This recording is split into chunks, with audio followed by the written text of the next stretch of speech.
Assalamualaikum dan salam sejahtera kepada pensyarah penilai yang saya hormati, Puan Aziah binti Abdul Rahman. Saya Nozrai Fahani binti Zul Zahari dengan nombor matrik 01 DKB 17F1047 ingin membuat pembentangan latihan industri.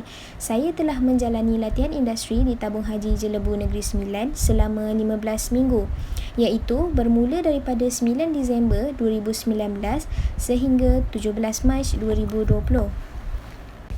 Seterusnya ialah pengenalan organisasi. Saya telah menjalani latihan industri di Lembaga Tabung Haji Jelebu Negeri Sembilan, di mana Tabung Haji Jelebu terletak di tengah-tengah Pekan Kuala Kelawang. Tabung Haji Jelebu telah ditubuhkan pada tahun 1988. Bagi pengurus Tabung Haji Jelebu pula ialah Tuan Haji Abu Bakar bin Uthman. Seterusnya ialah aktiviti organisasi. Antara aktiviti-aktiviti di Tabung Haji Jelebu ialah perkhidmatan simpanan dan pengeluaran wang. Yang kedua, pengurusan hal ehwal haji. Yang ketiga, perkhidmatan pengurusan pelaburan. Dan yang keempat ialah perkhidmatan pembukaan dan penutupan akaun tabung haji. Semua hal yang berkaitan dengan tabung haji membolehkan pelanggan untuk berurusan secara terus di kaunter Tabung Haji Jelebu. Baiklah, saya pergi ke slide seterusnya, iaitu visi dan misi tabung haji. Visi tabung haji ialah tonggak kejayaan ekonomi ummah pengurusan haji terbilang. Misi pula, terdapat 6 misi bagi tabung haji. Yang pertama, memperkasa ekonomi ummah. Yang kedua, sentiasa giat mencari pelaburan strategik global dan lokal bagi pertumbuhan berterusan. Yang ketiga, menggembleng dan memperkaya modal pendeposit. Yang keempat, memberi perkhidmatan cemerlang yang berterusan. Yang kelima, memudah dan menyempurnakan urusan jemaah ke arah haji mabrur. Dan yang akhir sekali ialah memberi pulangan yang kompetitif, halal dan thayyiban. Seterusnya ialah carta organisasi Tabung Haji Jelebu. Pengurus Tabung Haji Jelebu ialah Tuan Haji Abu Bakar bin Uthman dan eksekutif keuangan ialah Haji Zul bin Omar. Dua orang pelajar praktikal iaitu saya Nozrai Fahani binti Zul Zahari dan Cik Nur Afiqah binti Mustafa diletakkan di bawah Kerani Keuangan 1 dan Kerani Keuangan 2. Seterusnya terdapat 5 bidang tugasan yang saya lakukan di Tabung Haji Jelebu. Dalam bidang pemasaran, Tabung Haji Jelebu telah menjalankan kempen pemasaran untuk mencapai target yang telah ditetapkan oleh Tabung Haji untuk setiap tahun, di mana juga dikenali sebagai pencapaian Lestari 2020. Antara langkah-langkah untuk menjalankan kempen ialah perancangan kempen, menjalankan kempen dan akhir sekali ialah laporan kempen. Bagi langkah yang pertama, perancangan kempen. Tabung Haji Jelebu telah membuat perancangan kempen sebelum menjalankan kempen di sesuatu tempat. Saya telah diberikan tugasan oleh pengurus TH Jelebu untuk membuat perancangan kempen dan menghubungi pengurus tempat yang telah dipilih untuk menetapkan tarikh dan memberitahu apa tujuan kempen ini dijalankan. Seterusnya, jika tarikh telah ditetapkan pada tarikh tersebut, Tabung Haji akan membuka booth untuk membuka kaunter bagi menjalankan kempen, di mana kaunter ini menyediakan kemudahan untuk membuat potongan gaji majikan, mendaftar akaun baru, mengemaskini maklumat akaun dan juga boleh juga untuk meminta salinan penyata akaun Tabung Haji dan juga menyemak baki akaun. Baiklah, akhir sekali ialah laporan kempen. Laporan kempen disediakan untuk setiap akhir bulan, di mana untuk tujuan bagi merekodkan setiap pencapaian yang telah dicapai pada bulan tersebut. Bagi bidang yang kedua ialah bidang keuangan, di mana terdapat 3 urusan iaitu urusan front office, urusan back office dan laporan tahunan keuangan tahun 2019. Bagi urusan front office, saya telah melihat cara pengurusan di kaunter tabung haji, penggunaan mesin-mesin seperti mesin pengiraan wang kertas, mesin pengiraan wang shilling dan mesin pencetakan laporan transaksi harian kaunter dan juga akhir sekali, saya telah ditugaskan untuk menguruskan borang-borang keuangan seperti borang JP3. Yang kedua, bagi urusan back office, saya juga telah mempelajari cara untuk menguruskan voucher servis, pesanan belian dan juga invoice. Pesanan belian dan juga invoice telah digunakan semasa membuat pemesanan bagi pembelian buku nota kursus asas haji. Akhir sekali ialah laporan tahunan keuangan tahun 2019. Saya telah mempelajari daripada Puan Hajah Suraya untuk membuat penutupan akhir tahun bagi tahun 2019. Seterusnya ialah bidang pentadbiran. Saya telah mempelajari cara untuk menguruskan urusan cuti semasa anggota.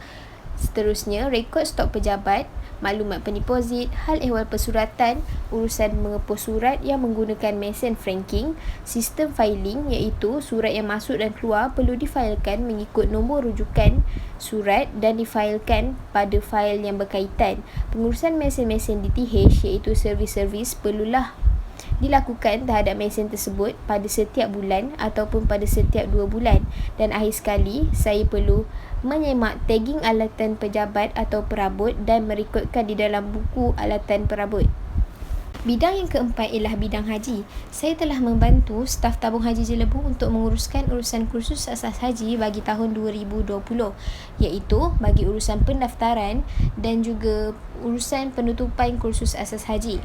Kursus asas haji dijalankan selama 13 minggu. Saya juga menguruskan maklumat haji dan stok barangan haji.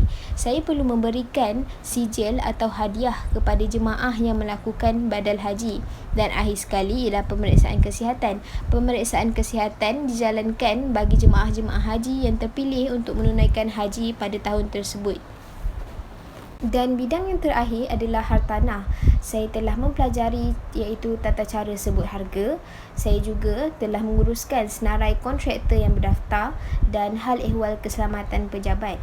Baiklah, bagi slide seterusnya, terdapat 2 projek utama yang telah saya jalankan sepanjang saya menjalani latihan industri di Tabung Haji Jelebu.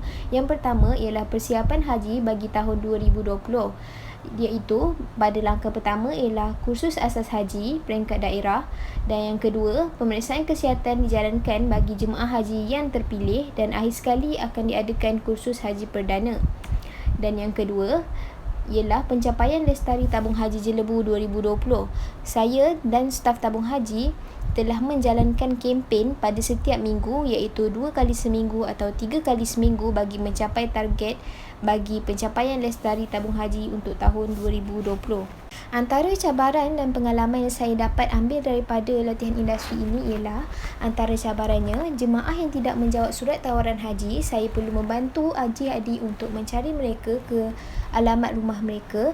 Yang kedua, saya perlu membantu Tabung Haji Jelebu untuk mencapai target bagi pencapaian Lestari untuk setiap bulan. Dan yang akhir sekali ialah pendaftaran jemaah kursus asas haji, di mana saya perlu menguruskan lebih kurang 200 ke 300 jemaah untuk mendaftar bagi kursus asas haji. Antara pengalaman yang dapat saya perolehi pula ialah saya mendapat pengalaman untuk menjalankan kempen, menguruskan jemaah haji, melihat cara pengurusan di kaunter, mengendalikan kursus asas haji, menguruskan borang-borang pendeposit, dan akhir sekali menghadiri taklimat pagi untuk setiap hari dan menulis minit mesyuarat. Baiklah, selanjutnya, antara cadangan yang boleh saya kemukakan kepada pihak politeknik ialah hubungan antara pihak politeknik dan pelajar haruslah lebih rapat dengan cara pensyarah memantau 2 bulan sekali atau menghubungi pihak firma untuk mengetahui keadaan pelajar tersebut, dan dengan itu pensyarah boleh mengetahui masalah yang dihadapi oleh pelajar agar mereka dapat menjalani latihan industri ini dengan lebih bagus dan sistematik. Yang kedua, bagi pihak tabung haji pula, tabung haji perlu lebih memberi perhatian dan tunjuk ajar yang lebih supaya pelajar dapat memahami apa yang diajar dengan lebih berkesan, dengan cara mendedahkan pelajar dengan kerja-kerja di tempat kerja untuk memahami antara teori dan amali supaya dapat lebih memahami dengan jelas tujuan dan maksud kerja tersebut dilaksanakan. Akhir sekali, cadangan bagi pelajar praktikal. Pelajar yang ingin menjalani latihan industri hendaklah sentiasa bersedia untuk menjalankan tugas yang bakal dilakukan dan sentiasa mengamalkan sikap bertanggungjawab dengan menumpukan sepenuh perhatian kepada kerja-kerja yang telah diberikan dan dapat menyiapkannya pada masa yang telah ditetapkan. Dan pelajar perlulah menjaga nama baik politeknik masing-masing bagi mengelakkan sebarang masalah berlaku. Seterusnya, antara kesimpulan yang dapat saya berikan ialah latihan industri adalah sangat penting bagi pelajar politeknik kerana ia dapat memberikan cabang bagi membina keyakinan diri dan kendiri pelajar. Yang kedua, ia memberikan peluang kepada pelajar untuk menyelesaikan tugasan, juga menimbulkan semangat kerja berpasukan dan bertukar-tukar pendapat sesama ahli pasukan, dan konsep ilmu dan amal dapat diamalkan oleh para pelajar. Banyak juga pengalaman yang akan diperolehi sepanjang latihan industri, dan akhir sekali ia dapat menimbulkan minat dalam bidang perbankan pendidikan dan pengurusan yang dapat dimanfaatkan oleh pelajar pada masa hadapan. Baiklah, itu sahaja daripada saya. Sekian, terima kasih.